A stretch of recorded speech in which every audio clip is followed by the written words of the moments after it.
Oi, bem-vindo ao 6º episódio da série A Pandemia Nossa de Cada Dia. Eu sou Nurit Ben-Sussan e a gente está conversando aqui sobre a pandemia, essa do coronavírus, e as nossas formas de lidar com a natureza.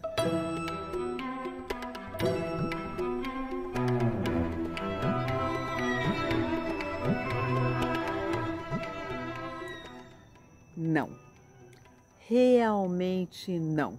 Uma espécie que precisa proteger a natureza de si mesma, não, ela não pode estar certa. Não, definitivamente não. Ela está muito enredada, um enredo bem ruim.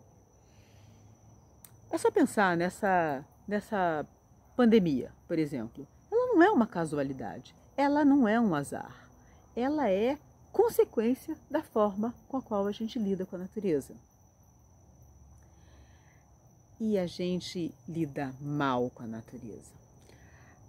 A gente não percebe muitas vezes que é na natureza que muitas das respostas para os nossos problemas estão. A gente não percebe como a gente depende da natureza. A nossa regra como sociedade é a destruição. A gente precisa arrancar porções do território, da sanha predatória da nossa espécie, para poder proteger um pouco de natureza. A gente arranca aquelas porções, faz áreas protegidas, para quê? Para proteger a natureza de nós mesmos. Isso não, definitivamente isso não pode dar certo. Os exemplos que mostram como a gente se relaciona com a natureza, como a gente é dependente umbilicalmente da natureza, são infinitos. Claro que tem os óbvios, né? Comida, disponibilidade e qualidade de água, estabilidade climática. Mas se a gente para e pensa em casos, os exemplos também são inúmeros. Por exemplo, essa história de que das fontes termais, né, com água com uma temperatura super quente, lá do Parque Nacional de Yellowstone, nos Estados Unidos, ali foi descoberta uma bactéria e dentro dessa bactéria descoberta uma enzima. E essa enzima possibilitou multiplicar o DNA de tal maneira que viabilizou testes, como o teste de paternidade, de DNA, mas também o teste para a detecção do coronavírus. Ou seja, a detecção do coronavírus, o melhor teste que a gente tem de detecção do coronavírus, dependeu da gente ter descoberto essa bactéria e descoberto uma enzima que tinha dentro dessa bactéria. Ou seja, veio da natureza a possibilidade biotecnológica de fazer um teste para a detecção do coronavírus.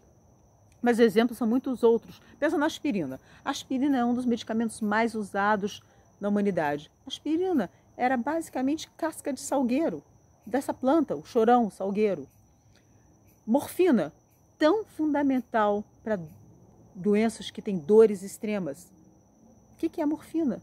Morfina é uma substância que está presente nos frutos verdes da papoula. E a gente tem exemplos daqui do Brasil também. Por exemplo, Captopril é um remédio para pressão alta. Ele é derivado de uma pesquisa brasileira com base no veneno da jararaca. Ou pilocarpina, que é uma substância usada no mundo todo para combater glaucoma. O que é? É uma substância presente numa árvore que tem no Brasil, o jaborandi. Ou seja, há inúmeros exemplos de como é da natureza que vem a solução. É a natureza que traz inspiração, às vezes na forma, mas às vezes até nas próprias moléculas. E agora tem mais. Tem essa história da lhama. A lhama, sabe, esse animal que tem nos Andes, que é parente do camelo, que foi domesticado pelos povos andinos? Então, tem um pessoal fazendo uma pesquisa na Bélgica com os anticorpos que a lhama tem, porque desses anticorpos pode sair um tratamento para a Covid-19. Ou seja, talvez o tratamento venha da lhama e seja, então, inspirado mais uma vez na natureza. Mas parece que nada disso nem move nem comove os agentes da destruição. Eles continuam a sua saga predatória. vê, por exemplo, os dados de desmatamento na Amazônia, que já eram absurdos e aumentaram escandalosamente. Será que a gente vai sair dessa pandemia com menos floresta, menos Amazônia, menos natureza, mais desigualdade e menos oportunidades? A gente não pode esquecer que o futuro pós-pandêmico ainda está em disputa. O presente é uma máquina de fazer futuros. É o que a gente faz agora que vai ser decisivo para como vai ser o nosso futuro. Como vai ser o nosso futuro.